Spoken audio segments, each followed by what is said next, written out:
पश्चिम बंगाल विधानसभा चुनाव में झारखंड लोकतांत्रिक क्रांतिकारी मोर्चा जेएलकेएम की एंट्री ने पुरुलिया जिले में बड़े सियासी उलटफेर की उम्मीद लगाई जा रही थी, लेकिन चुनावी रुझान पार्टी के लिए बेहद निराशाजनक साबित हुए हैं।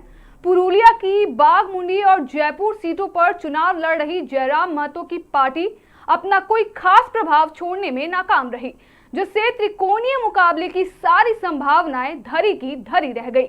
नमस्कार, आप देख रहे हैं मिरर मीडिया, मैं हूं आपके साथ चंद्रा सिंह। पुरुलिया जिले की बाघमुंडी विधानसभा सीट को कुर्मी समुदाय की बहुलता के कारण जेएलकेएम के लिए काफी अहम माना जा रहा था। यहां से पार्टी ने मनोज कुमार महतो को अपना उम्मीदवार बनाया था, लेकिन जमीनी हकीकत उम्मीदों से बिल्कुल परे नजर आ रही है। मनोज कुमार महतो फिलहाल मात्र 874 वोटों के साथ 5वें नंबर पर संघर्ष कर रहे हैं।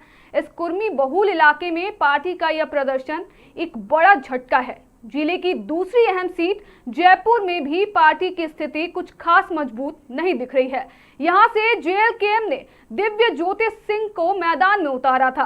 ताजा रुझानों के अनुसार दिव्य ज्योति सिंह तीसरे स्थान पर टिके हुए हैं।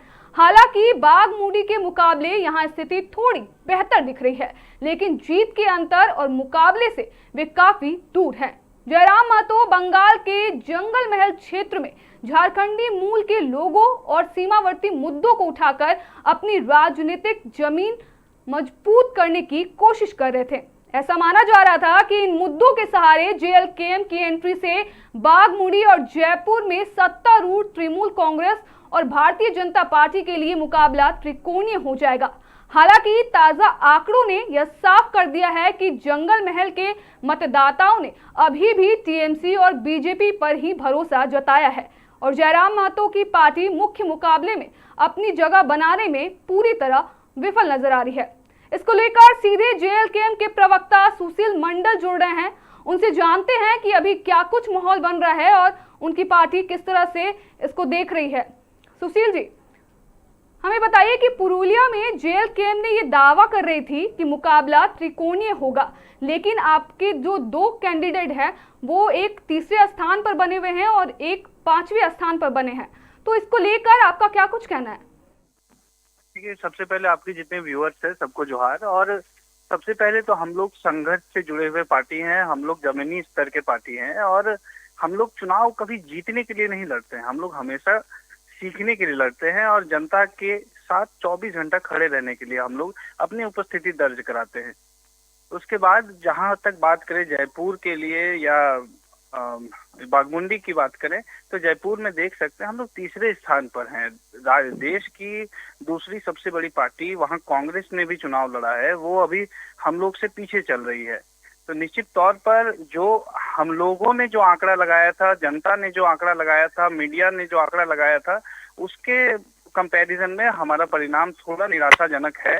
लेकिन हम लोग ये शुरुआत है, ये आगाज है और निश्चित तौर पर आने वाले समय में हम लोग इन क्षेत्रों में भी अपने संगठन को और मजबूती से वहां पर खड़ा करेंगे और निश्चित तौर पर आने वाले चुनाव में और अच्छे परिणाम आएंगे। साथ ही जयराम महतो जिन स्थानीय मुद्दों को उठा रहे थे वो वोट में क्यों नहीं बदल पा रहे हैं, क्या कहाँ कमी रह गई? रीजन ये है कि संगठन जो है काफी, सबसे पहले तो हमारे जो इलेक्शन लड़ने का जो डिसीजन था काफी लेट से लिया गया, तो समय की कमी सबसे पहला रीजन हो गया कि हमारे पास टाइम की कमी थी। संगठन वहां पर पूरी तरह से पुख्ता नहीं था, काफी कम समय में संगठन को बनाया गया था। उसके बाद अभी भी जो झारखंड से सटे हुए जो लोग हैं उनके अंदर झारखंडी अस्मिता और झारखंडी सेंटिमेंट हैं बचे हुए, तभी उन लोग अभी मान लीजिए 10,000, 12,000, 20,000, 25,000, 50,000 तक अगर परिणाम जाता है हमारा, तो 50,000 ऐसे लोग हैं जो एक महीने में जेएलकेएम के ऊपर विश्वास जताया है। एक महीने में जो लोग जयराम जी से प्रभावित हुए हैं, ऐसे नहीं है, ऐसा नहीं है कि हम लोग का एकदम 0 सीट और 0 वोट्स आ रहे। वोट्स काफी अच्छे हैं और आने वाले समय में निश्चित तौर पर हम लोग अच्छा प्रदर्शन करेंगे। जी बिल्कुल। और साथ ही कुर्मी वोट बैंक को लेकर बात की जा रही थी और बंगाल में जेएलकेएम उस तरह से फिलहाल नजर नहीं आ रही है, इसको लेकर आप क्या कहेंगे? देखिए, सबसे पहले तो हम लोग जातिगत राजनीति से अपने आप को बहुत दूर ले जा चुके हैं। अब हम लोग डेवलपमेंट की बात करते हैं, अब हम लोग कभी जाति के आधार पर कभी हम लोग जनता के साथ खड़े नहीं रहते हैं। जो जनता मान लीजिए शोषित है, पीड़ित है, उनके साथ हम लोग 24 घंटे खड़े हैं।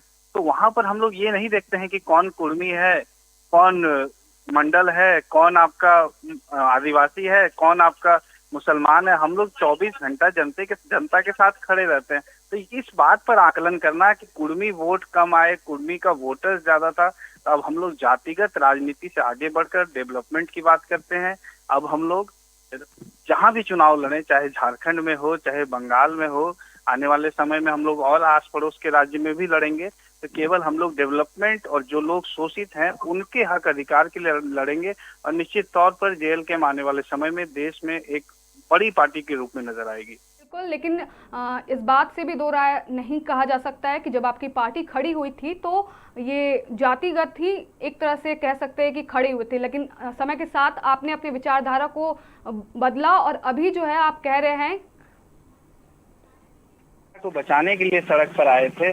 हम लोग झारखंडी अस्मिता जो धूमिल हो चुका था उसको जनता के बीच लाकर खड़ा किया था हम लोगों ने। और हम लोग शोषित पीड़ित जनता की लड़ाई को लगातार लड़ रहे हैं। और ये जो मिथ है वो शुरुआती दौर से ही जो बाकी राजनीतिक दल है वो फैलाते आ रहे हैं कि जातिगत राजनीति है, कुर्मी की पार्टी है। अगर कुर्मी की पार्टी रहती तो आप इस वक्त सुशील मंडल से बात कर रहे हैं, ना कि सुशील महतो से। तो अगर कुर्मी की पार्टी रहते तो मैं चाहे और भी बाकी लोग जो इस पार्टी में हैं, जो किसी और जाति से हैं, वो लोग अपना तन मन धन, अपना कैरियर सब कुछ दाव में लगाकर अगर यहाँ पर खड़े हैं तो झारखंडी अस्मिता के लिए खड़े हैं।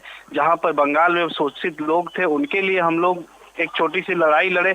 मानते हैं विफलता अभी मिली है, लेकिन आने वाले समय में निश्चित तौर पर हम लोग अच्छा प्रदर्शन करेंगे। बिल्कुल, और साथ ही ये भी जानना चाहेंगे कि क्या इस नतीजे से जंगल महल में TMC और BJP की जो पकड़ है वो और मजबूत मानी जाए?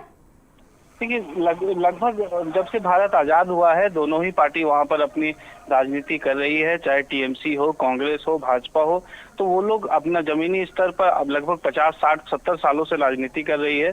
तो JLKM की राजनीति करने से उन सबको तो बहुत ज्यादा प्रभाव नहीं पड़ेगा, लेकिन जो लोग शोषित पीड़ित है वहां पर उनको एक आशा की किरण मिली है कि हाँ, जब हम लोगों पर शोषण होगा, चाहे उनके पास एक थर्ड ऑप्शन, फोर्थ ऑप्शन आया है कि जब हम लोग के ऊपर शोषण होगा तो हम लोग किसके पास जाएंगे। तो अब जैसे बागमुंडी में हमारे दिव्य ज्योति जी हैं, यहाँ जयपुर में दिव्य ज्योति जी हैं, देखिए उनका प्रदर्शन काफी अच्छा रहेगा। अंतिम जब काउंटिंग कंप्लीट हो जाएगा तो निश्चित तौर पर वहाँ के जो लोग हैं उनको एक आशा की नई किरण मिलेगी कि जब लोग शोषित होंगे तो लोग हमारे पास आएंगे। जी, और आपसे आखिरी सवाल रहेगा कि JLKM के इस प्रदर्शन का भविष्य की राजनीति और पार्टी की रणनीति पर क्या असर पड़ेगा? और जैसा कि आप कह रहे थे कि आपकी पार्टी जो है वो सीखने का काम कर रही है, तो इसको जो परिणाम आ रहे हैं इसको देखते हुए क्या सीखेंगे आप लोग? देखिए, सबसे पहले तो हम लोगों को हमेशा सही कहा आपने कि हम लोग लर्निंग पीरियड में हैं और हम लोग लगातार सीखते हैं।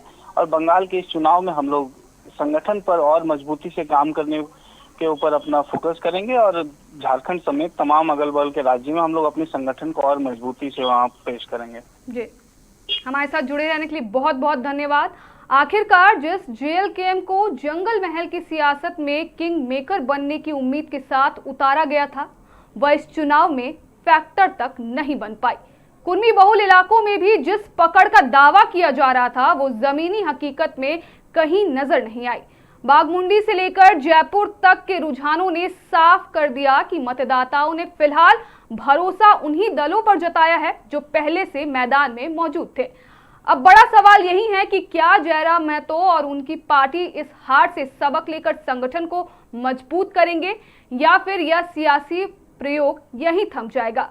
क्योंकि राजनीति में सिर्फ एंट्री करना काफी नहीं होता, असर छोड़ना बेहद जरूरी होता है। और इस बार JLKM का जादू जनता पर नहीं चल पाया। फिलहाल के लिए इतना ही। बाकी तमाम खबरों के लिए बने रहें मिरर मीडिया के साथ।